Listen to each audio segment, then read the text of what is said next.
Misalnya hasil pemilu itu kan mencerminkan tingkat kedewasaan dan ketidakdewasaan rakyatnya, betul enggak?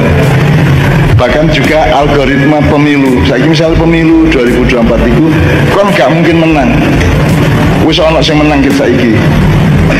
Wis ono sing menang karena Indonesia dikuasai oleh Fir'aun yang namanya Jokowi, oleh Korun yang namanya Antoni Salim dan 10 naga, gak 9, 10 saya kira. Terus Haman yang namanya Luhut. Nah, ya. Jadi negara kita itu sesempurna dicekel cek, ini iskano bocor-bocor dicekel cek oleh Fir'aun, Haman dan Korun. Itu seluruh sistemnya, seluruh perangkatnya, semua alat-alat politik dan alat sejarah sudah dipegang mereka semua. Dari uangnya sampai sistemnya, sampai otoritasnya, sampai apapun sudah dipegang. Jadi kan milih sopo yang kowe sono sing menang. Assalamualaikum warahmatullahi wabarakatuh. Saya Yudi Pramuko, tukang donat dari Parung itu tertua di semesta. Alhamdulillah, wassalatu wassalamu ala rasulillah. Ini ada berita yang menggemparkan ya. Jokowi digugat 5,2 triliun oleh Habib Rizik Syihab dan kawan-kawan. Ini yang menggugat tuh ada 7 ya. 1,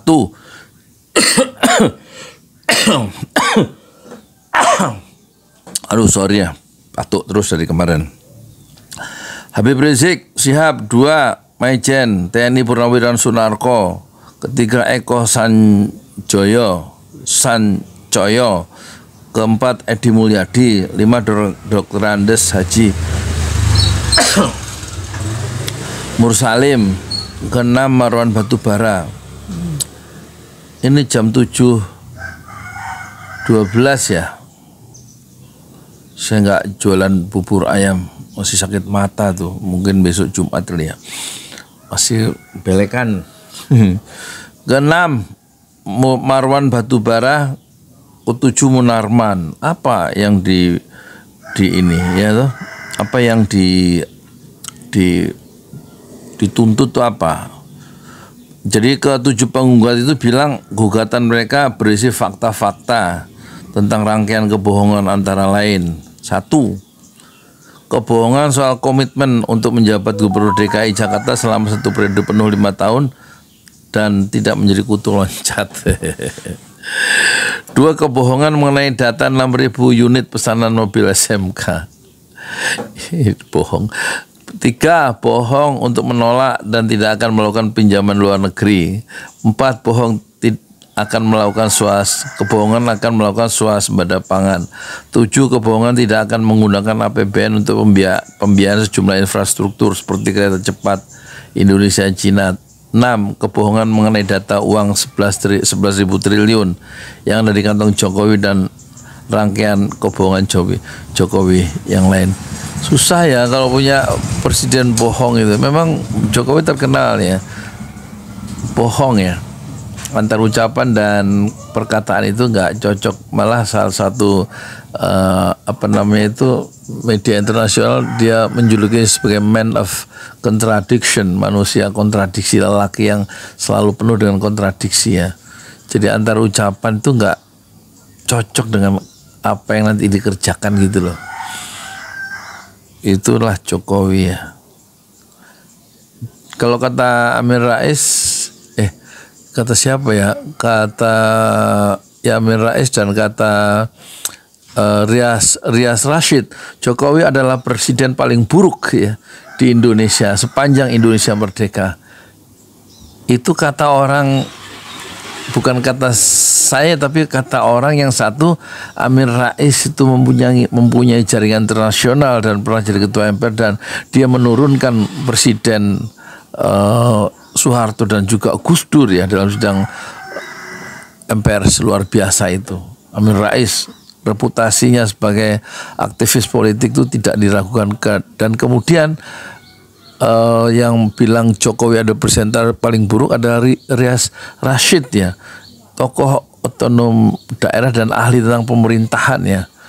Itu dua-duanya terbuka. Yang satu Amin Rais bilang di Amin Rais Official, bisa dicek sekarang. Dan yang kedua, ucapan presiden terburuk Jokowi adalah presiden terburuk itu dari Rias Rashid di ini.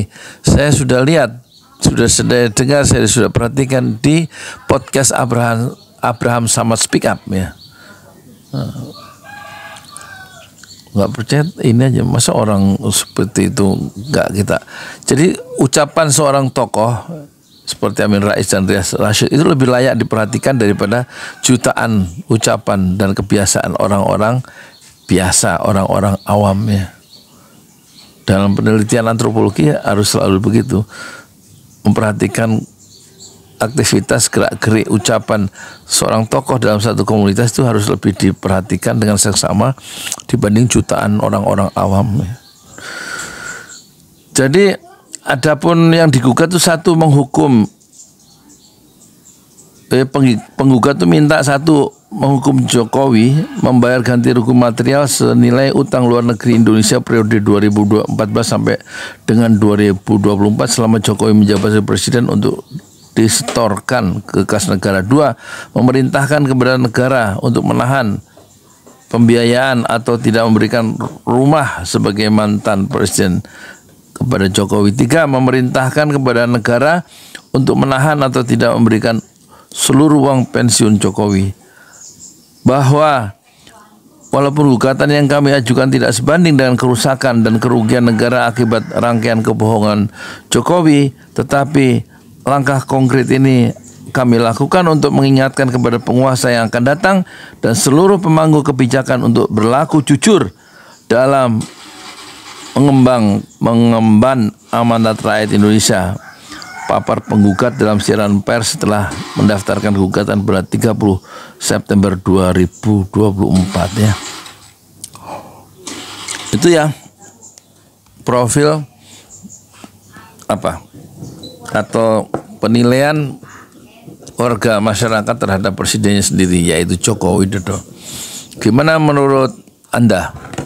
Kita punya presiden seperti itu yang menurut para ahli membuat ekonomi rusak, utang membengkak, dia menarik demokrasi mundur ke belakang, kemudian kohesi sosial itu berantakan, terus terjadi ketimpangan disparitas ya, yang begitu tajam antara orang kaya dan orang miskin, terjadi pembelahan dalam masyarakat, kemudian dan lain-lain ya.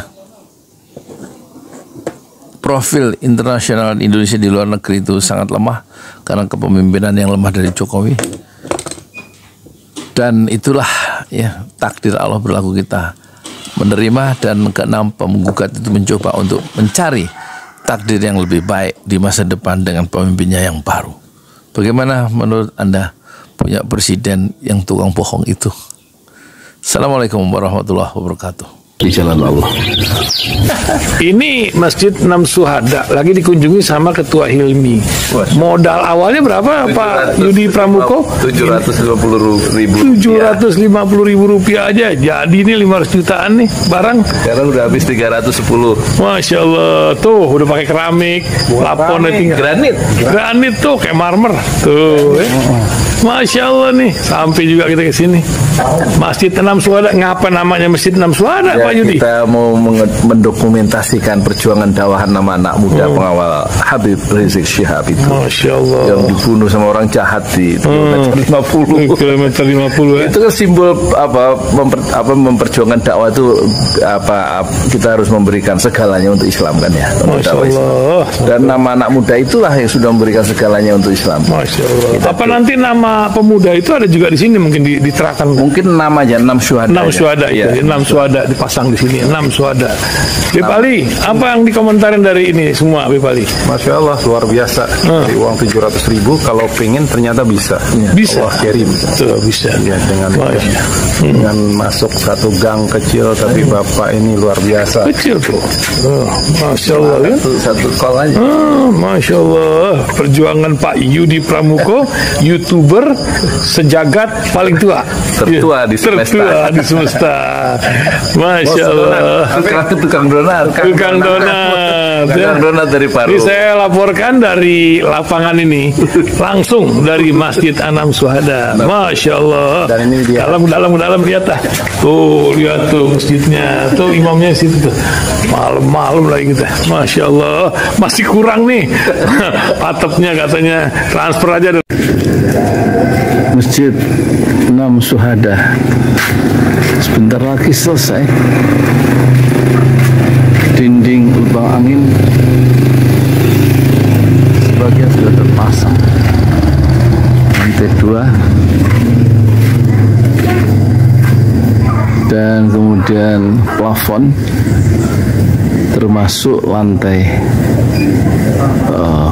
bukan keramik, granit 150 dus bersama tiang-tiang yang ada 16 setinggi 4,5 meter.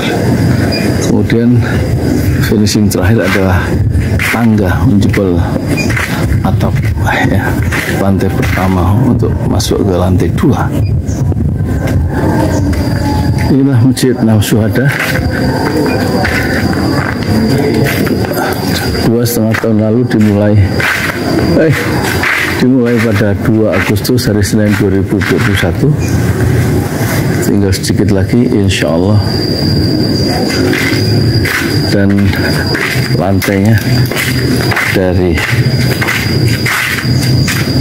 keramik, bukan keramik, granit sudah diresmikan lantai pertama. Nanti lantai kedua lewat sini tangganya jebol untuk masuk ke lantai 2. Inilah Masjid Anam Syuhada yang sangat megah karena dari bahan-bahan pilihan kualitas nomor 1.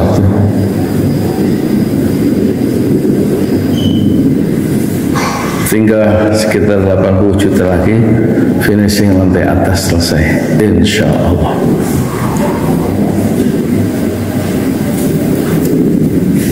Ya, inilah Masjid Anam Syuhada